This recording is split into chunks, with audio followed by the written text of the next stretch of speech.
21대 국회가 어제를 끝으로 임기를 종료했습니다. 오늘부터는 22대 국회가 시작이 되는 건데요. 자, 21대 국회 활동을 마무리한 최재형 전 국민의힘 의원을 스튜디오로 모셨습니다. 좀 이야기 나눠보겠습니다. 어서 오세요. 네, 반갑습니다. 이제 의원님 앞에 전이라고 하는 이게 붙는데 소감이 어떠십니까? 약 2년 남짓 의원 생활했는데 아쉬운 부분이 좀 많이 있죠. 어떤 게 제일 아쉬우세요? 일단 뭐 의회에서 의회의 그 면을 보면은 대화 토론이 좀 상실된 그러한 의회가 아니었나 그런 느낌이 듭니다. 그래서 시급한 여러 가지 연금을 비롯한 개혁 입법들 제대로 처리하지 못했고, 그다음에 한시가 급한 법들이 많습니다. 고준위 방사선 폐기물, 그다음에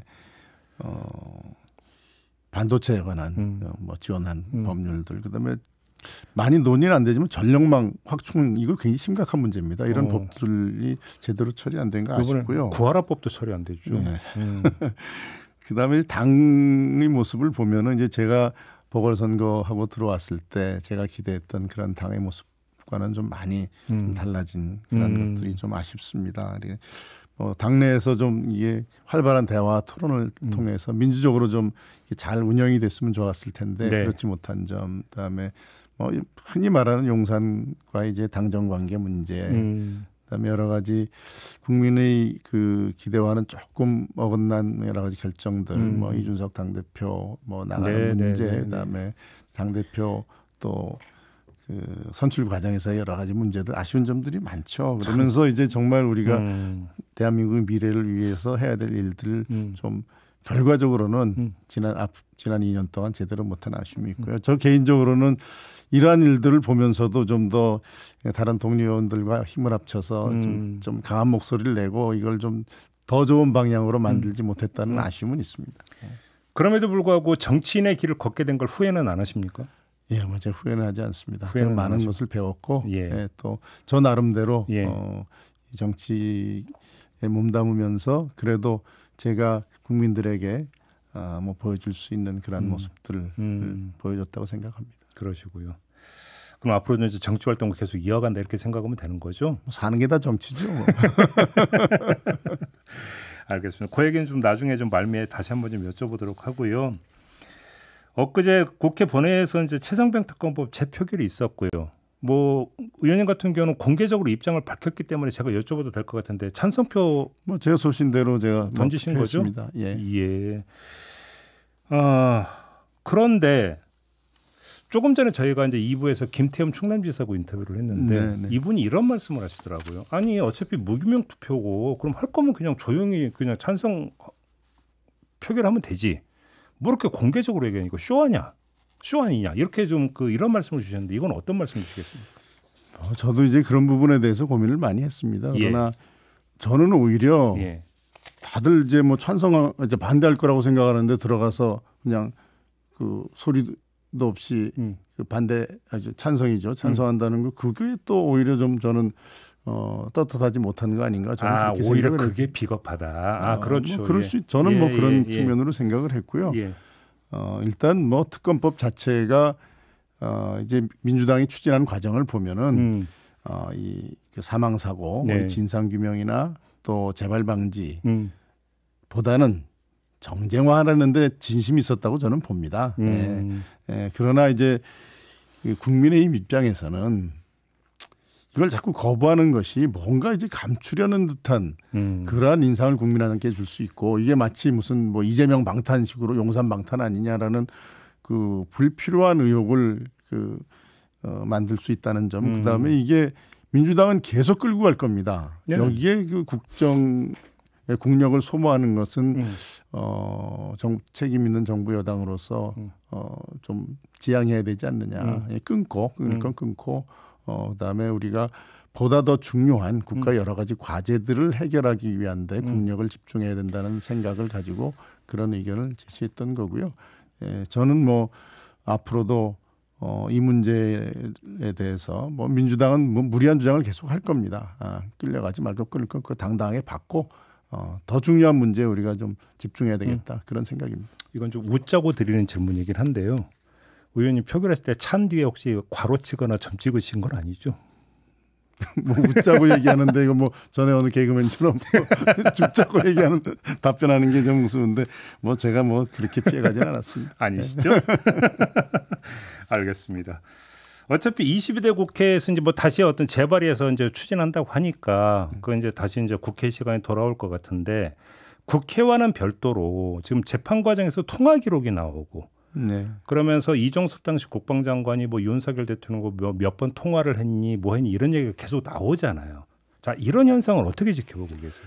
그거에 이제 뭐 여러 가지 그 사실관계들이 밝혀지겠죠. 예. 그러나 뭐 통화한 것 자체는 뭐 대통령과 장관 사이에 통화한 것 자체가 뭐가 이상한 게 저는 없다고 봅니다. 어떤 내용의 통화를 했는지 그게 중요하고요. 그다음에 대통령은 국군 통수권자입니다. 네. 그래서 이러한 문제, 국민적 관심사가 된 이런 문제에 관해서 대통령으로서 해야 될 또 역할이 있고 그 범위 내에서 했다면 아무 문제가 되지 않는다고 봅니다. 그래요.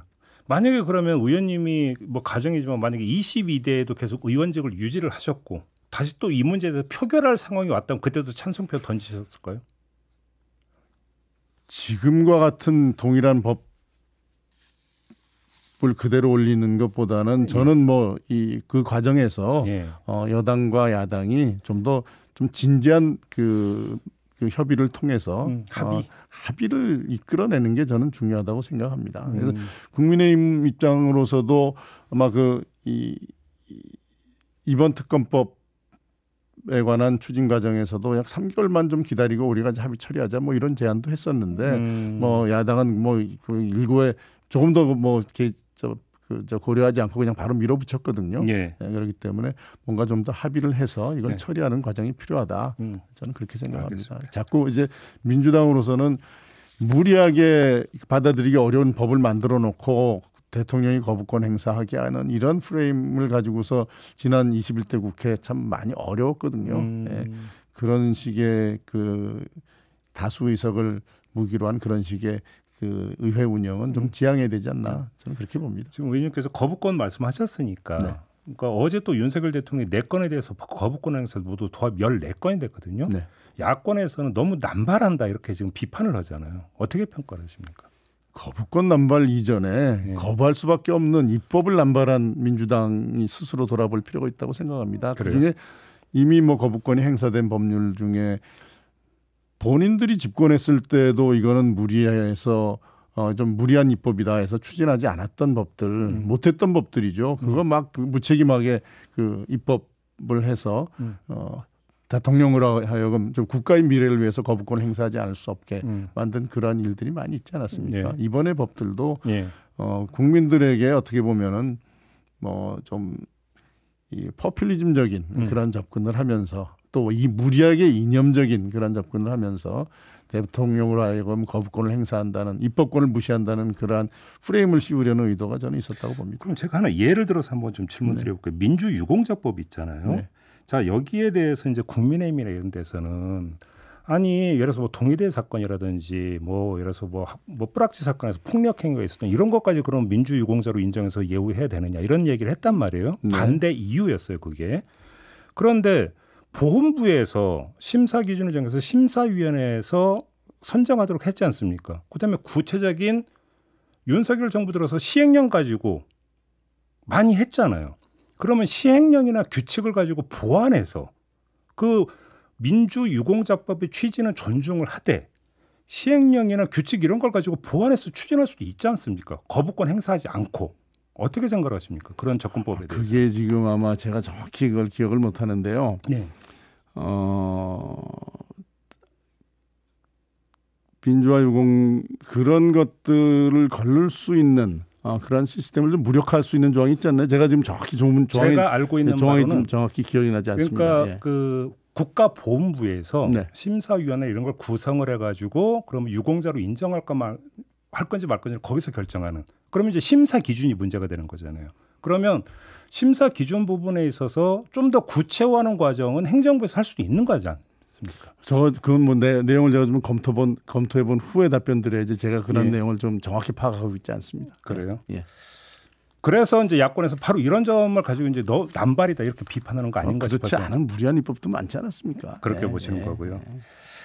알겠습니다. 당내 그 현안에 대한 좀 그 견해 또 한번 여쭤보고 싶은데 일단 백서의 어떤 뭐 예를 들어서 특정인의 책임 문제를 기술하는 게 맞냐 그러냐. 더 나아가서 한동훈 전 비대위원장을 면담하는 게 맞냐 그러냐. 지금 논쟁이 계속되고 있지 않습니까? 어떻게 생각하십니까? 백서는 뭐 과거에 뭐가 잘못됐다라는 것보다는 미래를 위해서 우리가 어떻게 해야 될 것이냐에 방점이 있다고 저는 생각합니다. 그래요. 그렇기 때문에 일단 있는 그대로 그동안의 그 과정을 정확히 기술하고 미래를 위해서 우리가 어떻게 해야 될 것이냐 이런 걸 담으면 되는 것이지 그게 뭐 누구의 책임 문제가 중요한 것은 아니다. 저는 그렇게 봅니다. 그래요. 네. 한동훈 전 위원장이 전당대회에 출마하는 것은 어떻게 생각하십니까? 본인이 결정하실 문제죠. 뭐 저는 뭐 거기에 대해서 뭐 당원의 한 사람으로서 뭐 찬반은 밝히실 수 있지 않습니까? 그때 가서 하겠습니다. 그래요? 만약에 대표가 되면 당에 좀 도움이 될까요? 뭐 보는 사람들마다 시각이 다르겠죠. 그래요. 이 점은 어떻게 감사원장 출신이시지 않습니까? 네. 저희가 일전에 이제 그 이준석 이제 의원 당선인하고도 인터뷰 때 그 얘기가 또 나온 적이 있었는데 만약에 헌법 개정이 이루어진다면 감사원 같은 경우는 국회 산하로 두는 게 맞다. 이 주장을 하던데 어떻게 생각하세요? 그거에 대해서는? 감사원 기능이 이제 크게 그 회계검사 기능하고 직무감찰 기능이 있습니다. 회계검사 기능을 국회에 두는 거는 그거는 뭐 저는 뭐 그 헌법적인 결단으로 뭐 그건 그렇게 있을 가능한 방안이라고 생각하고요. 다만 직무감찰 기능을 국회에 두는 거는 그거는 좀 삼권 분립에도 맞지 않고 국정조사나 국정감사 할 수 있는 건데요. 그거를 국회가 직무감찰 기능을 가진 것은 그거는 삼권 분립에 맞지 않습니다. 그래요? 그건 분리해서 만일에 회계검사 기능만 국회에 둔다. 그거는 뭐 과거에도 원래 우리 재헌헌법서부터 1963년 헌법 이전까지는 회계검사 기능하고 직무감찰 기능이 분리돼 있었습니다. 분리됐었어요? 그게 이제 제3공화국 들어서면서 이제 경제 개발을 해야 되는데 공직기강이 확립될 필요가 있다. 그래서 감사원 기능을 좀 강화하자 해서 그때 합쳤던 거거든요. 뭐 다시 뭐 분리해서 회계검사 기능을 국회로 가져가는 거 그거는 뭐 헌법적 결단으로 가능하다고 봅니다. 그렇게 보시는 거고. 분리를 해야 된다. 해야 된다는 주장보다는 가능하다. 그건 뭐 큰 문제 없다. 저는 그렇게 봅니다. 그렇게 보시는 거고. 근데 감사원의 감사에 대해서 최근처럼 논란이 자주 된 적은 없는 것 같은데 그건 어떻게 지켜보셨습니까? 그건 뭐 보는 시각에 따라서 다를 겁니다. 아마 지난 정부에서 그만큼 무리한 여러 가지 그 정책 추진이 있었다는 것에 대한 그 결과로 많은 지난 정부의 정책 추진 과정에 있어서의 문제점이 감사 대상이 됐을 수도 있고요. 그러나 중요한 거는 뭐 그 감사 결과가 특정한 어떤 정책의 목적이 아니라 정말 공직기강을 바로 잡고 이 나라의 공직사회가 제대로 일할 수 있도록 하는 방향 제시하는 쪽으로 갔다면 큰 문제는 없을 겁니다. 그렇게 보시는 거고요. 앞으로 계획은 어떻게 되세요? 일단 우리 종로의 특성이 좀 있습니다. 제가 이제 종로 어제 당협위원장으로 이제 운영위원들이 선출을 했는데 지난 여러 차례 이제 그 후보자들이 선거 후에 바로바로 떠나고 그래서 이제 당의 조직이 많이 와야 되는 당원들의 아픔이 좀 있습니다. 그래서 일단 당협의 관리 이건 뭐 제가 당분간 해야 된다고 생각하고 있고요.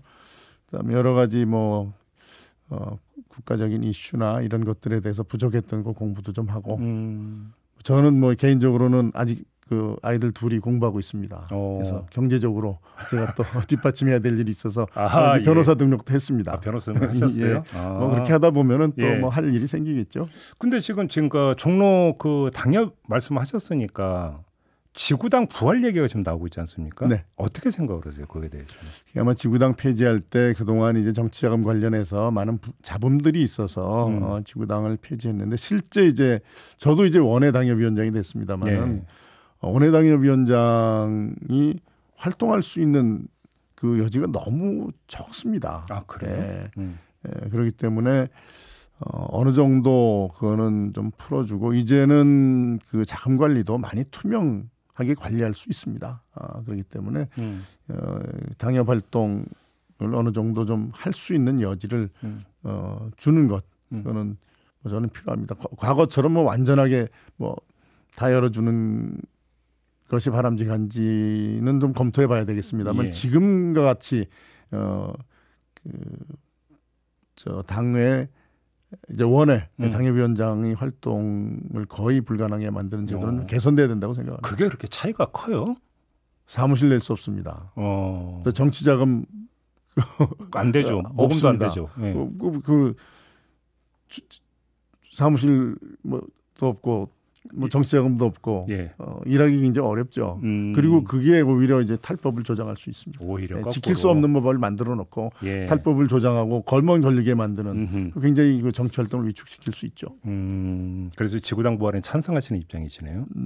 네, 어느 정도 열어줘야 된다고 생각합니다. 활동할 수 있는 여지는 좀 열어줘야 된다고 생각합니다. 알겠습니다. 인터뷰 마무리해야 될 것 같은데 아무튼 그동안 의장 생활하시는 고생 많이 하셨고요. 오늘 인터뷰도 감사드립니다. 네, 고맙습니다. 예. 네, 최재형 국민의힘 전 의원과 함께했습니다.